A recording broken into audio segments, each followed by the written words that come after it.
ginamit ko ang isa sa mga sekreto ng mundo.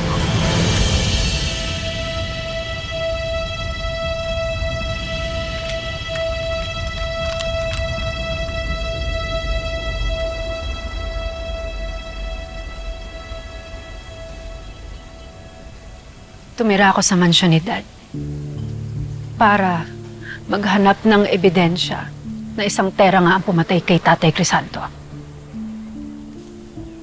Pero nadiskaril ako. Inuna ko ang selos at galit ko sa iyo. Isang tera na nga yung tingin ko sa sarili ko eh. Hanggang sa pinagharap-harap tayo ni Magnolia sa ospital. Nakita ko na ang dami pala talagang biktima ni Doc Franco.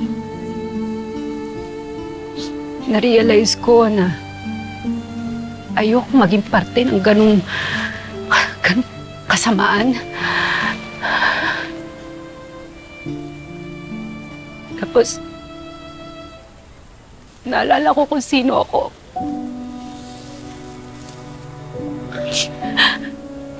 Na ako yung tinuring ni Tatay Crisanto na panganay niya. Na pinalaki niya sa tamang aral at paninindigan.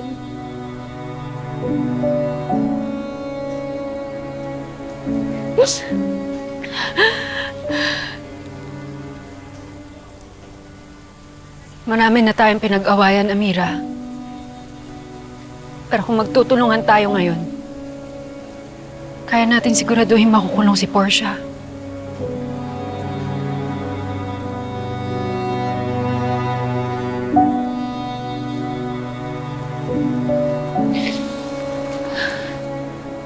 Tuparin natin yung pangako natin sa burol ni Tatay. Na hindi tayo titigil hanggat hindi natin nakukuha ang hustisya para sa kanya.